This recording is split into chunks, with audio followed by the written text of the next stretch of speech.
하나님 말씀은 로마서 8장 26절과 27절 되겠습니다. 신약 성경 250페이지 로마서 8장 26절로 27절 말씀을 우리 한번 합동해서 같이 읽겠습니다. 이와 같이 성령도 우리 연약함을 도우시다니 우리는 마땅히 기도할 바를 알지 못하나 오직 성령이 말할 수 없는 탄식으로 우리를 위하여 친히 간구하시느니라. 아멘. 오늘 이 시간의 말씀을 통해서 연약함을 도우시는 성령님, 이런 제목으로 말씀을 증거하겠습니다. 많은 사람이 살아가는 세상은 외롭고 힘들고 지친 인생을 살고 있습니다. 특별히 마음이 한없이 우울하고 마음이 찹찹하고 힘들어서 낙심되어 그야말로 모든 것을 포기하고 싶을 정도로 괴로움을 당하고 있습니다. 한 조사에 보니까 2020년도를 기준하여 너무 삶이 힘들어서 삶을 포기하고 극단적인 선택을 하는 사람들이 통계가 나왔습니다. 13,195명이었습니다. 하루에 36.1명 정도가 자기 목숨을 스스로 포기하는 모습이죠. 이것을 시간으로 따지니까 2시간에 3명씩 정도는 자기 목숨을 스스로 끊고 있는 것을 볼 수가 있습니다.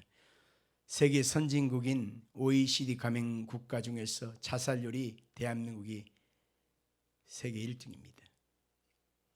이 심각하고 어마어마한 통계를 바로 보면서 우리 시대의 대한민국의 사람들이 선진국이 되어서 세계의 우뚝 선 나라가 되었지만 실상은 그 속도와 그 균형과 그 규모 속에서 따라가지 못하여 많은 사람들이 힘겨워하고 거기에서 지쳐서 자기 자신을 스스로 자포자기하는 사람들이 많이 있다라고 하는 것을 볼 수 있습니다.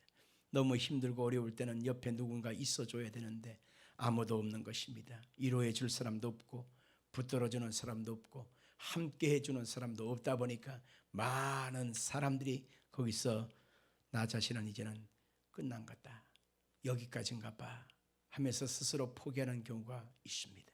오늘 이 말씀을 듣는 여러분 중에서도 그런 말이 마음에 공감이 되어지고 그래, 이해가 되어진다, 그래, 그게 무슨 뜻인지 알 것 같아 라고 하는 그런 마음이 든다면 여러분도 역시 많이 힘들어하고 있다라고 하는 것을 반증하는 것입니다. 지금 우리가 살아가는 시대는 고통 가운데 탄식을 하며 살아가는 시대라고 하는 것으로 볼 수가 있습니다. 로마서 8장 22절을 같이 볼까요? 피조물이 다 이제까지 함께 탄식하며 함께 고통을 겪고 있는 것을 우리가 아느니라 라고 했습니다.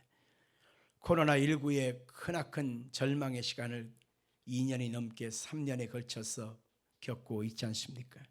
또 세상에는 가난과 기근이 가득하여 많은 사람이 고달파합니다. 그 다음에 러시아와 우크라이나의 전쟁이 또 터져서 얼마나 세상을 힘들고 고통스럽게 하는지 모릅니다. 이 전쟁 가운데서 러시아 병사들도 많이 희생되어서 희생된 사람이 대략 지금까지 12,000명이 넘는다고 합니다. 우크라이나에는 많은 죄 없는 민간인들의 피해도 어마어마하다라고 하는 것을 볼 수가 있는 것입니다. 강원도 산불에다가 경제 위기가 많은 곳에 터져서 지금 사는 것이 아니다 라고 말하는 사람들이 우리 주위에 팽배하는 것입니다. 이 모든 전쟁, 슬픔, 비극은 다시는 일어나서는 안 될 것입니다. 우리나라도 1950년도부터 53년도까지 6.25 전쟁이 발발해서 그 전쟁 때문에 너무너무 많은 사람이 죽었고 이산가족이 되었고 온 나라는 황폐화되었지 않습니까? 그 후유증이 얼마나 길고 길었는지 모릅니다. 마찬가지입니다. 우리 시대에 지금 전쟁이 일어나는 것은 하나님의 뜻이 아닙니다. 그 뒤에 악한 마귀가 조종한다고 하는 사실을 알아야 합니다. 왜 이렇게 우리가 살아가는 세상에 많은 사람들이 숨은 고통에서 이렇게 탄식하게 되었는가? 우리는 그 고통의 탄식의 이유를 아담과 하와에게서 찾아볼 수 있습니다. 하나님께서 만드신 에덴 동산, 그 땅은 하나님이 주신 평강과 소망과 안식과 행복이 넘치는 곳이었습니다. 그 땅에는 돈 걱정도 없고 미움과 그 다음에 탄식이 없었습니다. 한숨이 없었습니다.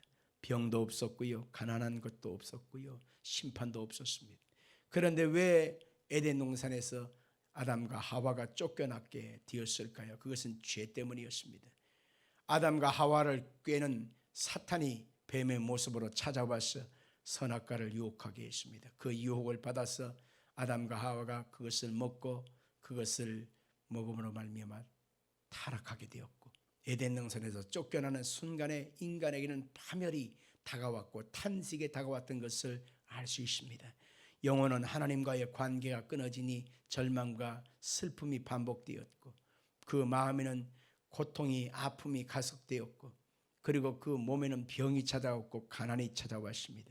그리고 그렇게 살다가 영원한 사망의 심판에 던져졌다고 성경은 말하고 있는 것입니다. 이렇게 죄인이 살아가는 세상은 환경에는 저주를 당하고 끊임없이 가시와 엉겅퀴가 돋아나고 이기주의와 끊임없는 다툼이 세상에 팽배하게 되었고, 육신은 질병, 영원한 사망의 심판이 다가왔다고 성경은 말하고 있습니다. 창세기 3장 18절 이하를 같이 보겠습니다. 땅이 내게 가시덤불과 엉겅퀴를 낼 것이라. 내가 먹을 것은 밭의 채소인즉 내가 흙으로 돌아갈 때까지 얼굴에 땀을 흘려야 먹을 것을 먹으리니 네가 그것에서 취함을 입었음이라. 너는 흙이니 흙으로 돌아갈 것이니라 하시니라. 저는 수많은 사람들의 임종을 보고 또 마지막의 모습, 입관 예배를 많이 인도를 했습니다. 사람들이 입관할 때에 아무것도 내놓지 않고 그대로 차렷 자세로 움직이지 못하고 꽁꽁 묶여서 관 속에 넣어가는 모습을 많이 봅니다. 아무리 주무시듯 돌아가셨다 하지만 늙고 병들고 쇠약해진 그 얼굴은 하나같이 굳은 표정이었습니다. 인생의 수심이 가득한 얼굴이요, 그 몸에는 쇠약해서 병으로 얼룩져 있는 그 모습, 마지막 모습은 항상 비참한 모습인 것을 보게 되는 것입니다. 너는 흙이니 흙으로 돌아갈 것이니라. 이것이 바로 인간의 마지막 모습인데, 사람은 죽는 것으로 끝나지 않고 죽음 다음에는 심판이 있다고 성경은 말하고 있습니다. 예수를 믿었느냐, 죄사함 받았느냐의 여부에 따라서 지옥 갈 사람이 있고 아니면 천국으로 갈 사람이 나누어져 있다고 성경은 말하고 있는 것입니다. 온 우주 만물을 지으시고 창조하신 하나님이 인간을 생육과 번성과 충만과 정복하고 다스리라. 동산에 있는 각종 열매는 네가 마음대로 먹어도 된다. 하나님이 마음대로 먹어도 된다. 그렇게 하시면서 인간에게 최대한 어마어마한 신적 권위를 하나님이 부여해 주셨건만 사탄의 미혹에 의하여 그것을 다 상실해버리고 죄에 빠지고 영원한 심판에 던져진 이 인간의 모습, 이것이 바로 우리 사람들의 모습입니다. 근데 그 뒤에는 누가 있다고요? 악한 마귀의 역사가 있다는 것입니다. 요한복음 10장 10절을 볼까요? 도적이 오는 것은 도둑질하고 죽이고 멸망시키는 것뿐이요 라고 했습니다. 도적은 누굴까요? 악한 마귀요, 사탄입니다. 그의 종자 귀신들의 그 꿰는 모습을 말하는 것입니다. 그들은 하나같이 도둑질합니다. 죽입니다. 멸망시키려고 다가옵니다. 그래서 인생에 태어나는 순간부터 살고 또 죽는 순간까지 악한 마귀에게 끊임없이 수탈당하다가 영원한 사망의 심판에 던져지는 이 비참한 몰골이 인간의 모습이다라고 하는 것입니다. 그러나 우리 주님께서는 정반대의 모습입니다. 예수님이 오신 것은 어떻게 오셨나요? 요한복음 10장 10절 하반절에 볼까요? 내가 온 것은 양으로 생명을 얻게 하고 더 풍성히 얻게 하려는 것이다. 예수님 오신 목적을 여기서 말하고 있습니다. 내 양으로 생명을 얻게 하고 더 풍성히 얻게 하는 것, 이게 바로 내가 온 목적이다 라고 성경은 말하고 있는 것입니다. 그래서 예수님께서 십자가의 대속을 하심으로 우리의 죄값을 청산하셔서 이제는 예수님 안에서 새로운 피조물로 만들어주시고 이제는 하늘나라의 시민권자로 하나님이 우리를 이끌어 가시게 되었다라고 말하고 있습니다. 그래서 요한복음 14장 6절에 보니까 예수께서 이르시되 내가 곧 길이요 진리요 생명이니 나로 말미암지 않고는 아버지께 올 자가 없느니라 라고 했습니다. 예수를 마음의 구주로 모신 순간에 사망과 심판은 떠나간 것입니다. 그리고 예수를 마음에 모신 순간에 악한 마귀는 떠나가는 것입니다. 예수를 마음에 모신 순간에 모든 질병에서 자유케 되어지고 저주에서 해방을 받고 하나님의 주신 은혜와 생명으로 말미암아 하나님의 자녀된 권세를 누리고 살 수 있게 된 것입니다. 그런데 우리가 육신을 입고 있는 동안에는 이 육에 속한 옛사람이 끊임없이 우리의 마음과 우리의 생각을 늘 방해한다고 하는 사실도 알아야 하는 것입니다. 어찌할 수 없이 우리 육신의 시간을 나머지 인생을 살아야 되지 않습니까? 그런데 가만히 생각해 보면 내 마음속 한 구퉁이에는 하나님을 의지하는 믿음으로 살고자 하는 마음이 있고 내 마음 또 다른 곳에는 하나님의 말씀을 거역하고자 하는 인본주의와 죄악과 세상의 쾌락과 육신의 정욕의 유혹이 끊임없이 다가와서 이 두 마음이 서로 격동하면서 마음에서 싸움을 벌인다라고 하는 것을 알 수 있습니다. 이것이 성도의 탄식이요, 이것이 잘 믿어보고자 하는 믿음의 사람들의 괴로움이기도 하는 것입니다. 로마서 8장 23절을 한번 보겠습니다. 그뿐 아니라 또한 우리 곧 성령의 처음 익은 열매를 받은 우리까지도 속으로 탄식하여 양자될 것 곧 우리 몸의 속량을 기다리느니라. 아멘. 예수를 믿었음에도 불구하고 우리는 끊임없이 마음에 갈등 요소가 있는 것입니다. 나는 분명히 하나님을 의지하는 믿음으로 말씀으로 거룩하게 살고자 하는 마음이 있는데 한쪽 마음에서는 내가 아닌 또 다른 법이 나의 마음을 끊임없이 유혹하게 해서 이것이 서로 격동해서 서로 싸우게 된다. 그런데 내 마음속에는 주여 탄식합니다. 주님의 양자될 것 곧 우리 몸의 속량을 기다립니다. 다시 말하면 내가 이 몸을 벗어나서 더 이상 죄짓지 않고 사탄의 유혹받지 않고 하나님의 거룩함 속에 말씀을 따라 살아갈 수 있는 자가 되기를 원합니다 라고 늘 기도하게 되지요. 이것이 바로 육신에 있는 동안에 우리가 벌어지는 일들이다 라고 하는 것입니다. 분명히 예수 믿고 새 사람이 되었습니다. 믿음의 백성이 되었음에도 불구하고 믿음의 삶이 아닌 세상의 방법으로 살고자 하는 그런 유혹이 다가올 때 우리도 늘 괴로워한다는 것입니다. 로마서 7장 21절로 24절입니다. 같이 읽겠습니다. 그러므로 내가 한 법을 깨달았노니 곧 선을 행하기 원하는 나에게 악이 함께 있는 것이로다. 내 속사람으로는 하나님의 법을 즐거워하되 내 지체 속에서 한 다른 법이 내 마음의 법과 싸워 내 지체 속에 있는 죄의 법으로 나를 사로잡아가는 것을 보는도다. 오호라, 나는 곤고한 사람이로다. 이 사망의 몸에서 누가 나를 건져내랴. 아멘.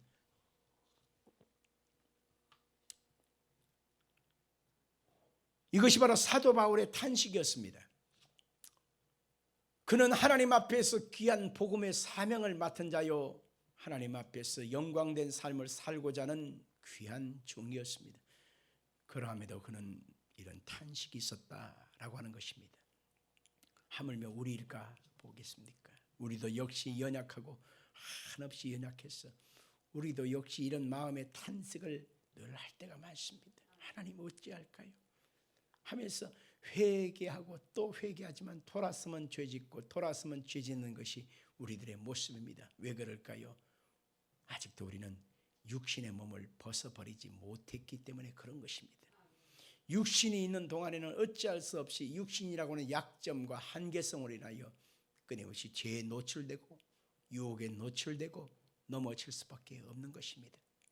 그래서 우리는 늘 연약하고 늘 연약해서 탄식하게 되는데 바로 이 연약한 자에게 바로 예수님이 보내신 성령님의 역사가 있어야 하는 것입니다. 성령의 역사가 함께하게 되면 결국 그 성령의 도우심을 통해서 육신의 시간을 하나님 앞에 거룩한 자로 복된 자로 영광된 자로 살아갈 수 있다라고 성경은 말하고 있는 것입니다. 요한복음 14장 16절 같이 보겠습니다. 요한복음 14장 16절 내가 아버지께 구하겠으니 그가 또 다른 보혜사를 너희에게 주사 영원토록 너희와 함께 있게 하리니. 아멘. 내가 너에게 첫 번째 보혜사로 왔다. 그래서 내가 너희를 위해서 십자가에 고난받고 대속의 죽음을 완성했다. 근데 내가 아버지께로 이제 갈 것이다. 그러면 내가 아버지께로 받아서 성령님을 보내줄 것인데, 그 성령님이 바로 뭐냐? 두 번째 보혜사가 되어 주신다. 보혜사 성령님을 가리켜서 나와 똑같은 알로스 파라 클레토스, 나와 똑같은 보혜사, 나와 똑같은 너희를 돕는 자라고 예수님이 말씀하고 있는 것입니다. 요한복음 14장 17절 같이 한번 보겠습니다. 그는 진리의 영이라 세상은 능히 그를 받지 못하나니 이는 그를 보지도 못하고 알지도 못함이라. 그러나 너희는 그를 아나니 그는 너희와 함께 거하심이요 또 너희 속에 계시겠습니다. 아멘. 예수를 믿지 않는 사람들, 예수를 알지 못하는 사람은 성령의 역사를 덧입을 수가 없습니다. 성령님이 그 속에 계실 수가 없습니다. 왜냐하면 그 속에 어둠의 영이 있고 그 속에 육신의 본능과 죄악에 뒤범벅되어 살아가기 때문에 성령의 다스림을 받지 못한 것입니다. 그러나 예수를 구주로 영접하여 회개한 사람은 그 속에 성령님이 내주하시고 성령님이 능력과 권능으로 위에 임재하여 계시고 성령님이 늘 함께 하셔서 옆에 동행해 주시고 계시는 것입니다. 그 성령의 역사하심이 함께 주셔야만 결국 내 각오와 결심과 결단을 뛰어넘어서 무너지고 또 반복하는 우리의 죄악을 넘어서 성령의 통치가 함께하게 되어지면 결국 인생살이가 하나님 앞에 복되고 귀한 자로 영광된 자로 승리하며 살아갈 수가 있는 것입니다. 우리가 성령의 충만함과 은혜의 역사를 조금만 상실하게 되고 게을리게 되면 육신의 본능과 자아가 끊임없이 독버섯처럼 일어나게 되어 있습니다. 그리고 이 세상의 자랑, 육신의 정욕, 안목의 정욕 따라 끊임없이 내 마음을 흔들어대고 육신을 움직입니다. 그래서 내 마음속에 분명히 하나님을 믿는 믿음의 사람이건만 죄짓고 또 회개할 수밖에 없고 또 불순종을 하고 또 가슴을 칠 수밖에 없는 탄식이 나올 수밖에 없는 것입니다. 여러분과 제가 성령 충만함의 능력이 바로 여기에 있음을 알아야 합니다. 성령 충만함은 완전히 나를 덮는 것을 의미하는 것입니다. 성령 충만함의 능력을 덧입어야만 결국 세상을 이기고 유혹을 이기고 하나님께서 나를 향해서 계획하신 육체의 시간, 인간의 시간, 그것을 영광된 삶을 살아갈 수가 있는 계기가 되는 것입니다.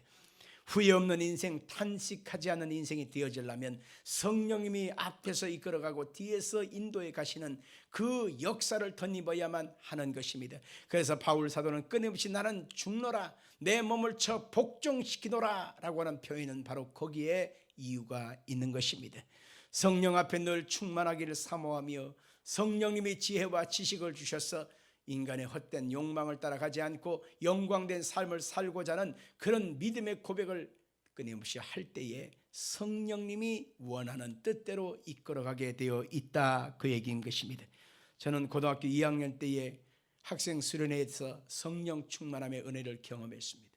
성령의 능력과 권능이 나를 덮게 되니까 내 안에 예수가 가득함을 느끼게 되고 입만 열면 예수님 찬양, 입만 열면 예수님 사랑해요, 날마다 감사와 할렐루야를 통해서 그 청소년 시절에 아득했던 나의 현실을 뛰어넘을 수가 있었어요. 그러고 나서 내 속에, 인생 속에 가장 후회 없는 인생을 사는 것이 무엇이냐? 죄짓다가 또 회개하고 죄짓다가 회개하면서 인생을 헛된 세월을 보낼 것이 아니라 후회 없는 인생을 사는 것이 뭐냐? 그걸 생각해 보니까 바로 주의 말씀을 따라 사는 것이다. 그러면 그것이 또 뭐냐? 주의 종의 길을 가는 것이다. 그럴 때 성령께서 나를 이끌어 가신 것을 인도하심을 믿고 순종했더니만 결국 주의 종의 길을 가서 현재까지 하나님의 복음을 전하는 복음 전도자로서의 삶을 살아가고 있습니다. 긴 시간도 아니고 짧은 시간도 아니지만은 그러나 지금까지의 삶을 돌아보면은 성령께서 붙잡아 주셔서 여기까지 은혜의 삶을 살아왔던 것을 볼 수가 있는 것입니다. 하나님의 성령께서는 앞으로도 영광 가운데 아름다운 역사를 반드시 이루어 줄 것을 믿습니다. 성령께서는 오늘도 택한 백성들을 주께서 영광을 위해 살아가는 날 동안에 하나님이 함께해 주시겠다고 성경은 말하고 있습니다. 요한복음 14장 18절에 보니까 내가 너희를 고아와 같이 버려두지 아니하고 너희에게 오리라 그랬습니다. 요한복음 14장 26절에 보혜사 곧 아버지께서 내 이름으로 보내실 성령 그가 너에게 모든 것을 가르치시고 내가 너에게 모든 것을 생각나게 하시리라. 요한복음 15장 26절 내가 아버지께로부터 너에게 보낼 보혜사 곧 아버지께로부터 오시는 진리의 성령이 오실 때 그가 나를 증언하실 것이요 라고 했습니다. 성령 보혜사가 오셔서 끊임없이 예수를 증언할 수 있도록 예수님을 증거할 수 있도록 만들어 주시는 것입니다. 로마서 8장 26절에 보니까 그 성령님의 역사가 아주 강력하게 나타난 부분이 있습니다. 읽어보십시다. 이와 같이 성령도 우리 연약함을 도우시다니 우리는 마땅히 기도할 바를 알지 못하나 오직 성령이 말하시면 탄식으로 우리를 위하여 친히 간구하시느니라.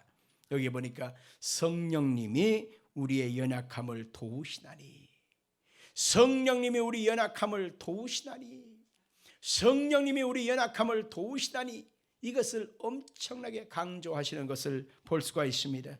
우리는 매 순간마다 연약함을 짊어지고 살아갑니다.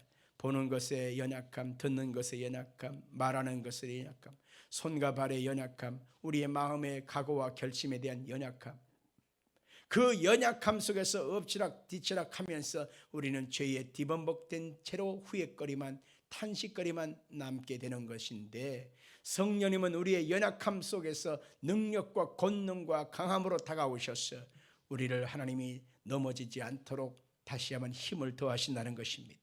마땅히 말할 수 없는 탄식으로 우리를 위해서 친히 간구해 주신다고 말하고 있다 그 얘기입니다. 그래서 매 순간마다 우리는 성령님을 인정합니다. 성령님을 환영합니다. 성령님을 모셔드립니다. 의지합니다라고 하는 믿음의 고백을 해야만 하는 것입니다. 에베소 5장 18절을 보면은 술 취하지 말라 이는 방탕한 것이니 오직 성령의 충만함을 받으라 그렇게 우리 가운데 알려주고 있습니다. 여기서 말하는 술 취함, 방탕함 이것은 바로 세상의 욕망과 세상의 헛된 삶의 태도를 다 말하는 것입니다. 아무리 세상을 취해봤자 그 결과는 방탕함 밖에 없는 것입니다. 마치 집에서 떠난 둘째 아들이 허랑방탕해서 다 날려버린 것처럼 후회거리밖에 없는 것입니다. 그러나 성령께서는 우리 가운데 충만함의 능력으로 임하여서 하나님의 선하고 기뻐하시고 온전한 뜻이 무엇인가 분별하면서 살아갈 수 있게 하시고 짧은 인생을 살면서 어떻게 살아야 될지에 대해서 우리의 방향성이 되어주시고 능력이 되어 주시기 때문에 성령을 쫓아 행하게 되면 우리가 매 순간마다 승리할 수가 있는 것입니다. 오늘날도 성령님은 우리를 위해서 간구해 주신다고 말하고 있어요. 27절을 같이 볼까요? 마음을 삽히신 이가 성령의 생각을 하시나니 이는 성령이 하나님의 뜻대로 성도를 위하여 간구하심이니라.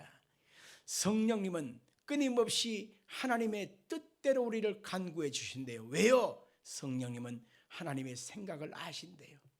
성령님은 하나님의 뜻이 무엇인지를 아신대요. 그러니 성령께서 우리 속에 오셔서 하나님의 뜻을 알려주시는 거예요. 얘야 이게 하나님의 뜻이다. 얘야 이것이 하나님의 방향성이야.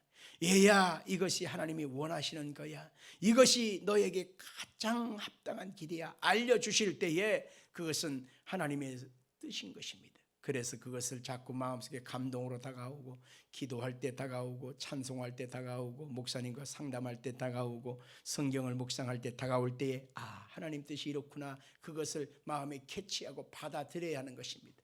그리고 그 성령님이 주시는 감동을 쫓아 내 삶의 방향을 거기다 맞추고 한 걸음 두 걸음 나아가게 되면 그것이 결국 하나님이 계획하심이 되었고 하나님이 원하시는 뜻이었음을 알고 아름다운 영광을 돌릴 수가 있는 것입니다. 결론 짓습니다. 성령님은 세상 끝날까지 우리와 함께 주시겠다고 말하고 있습니다.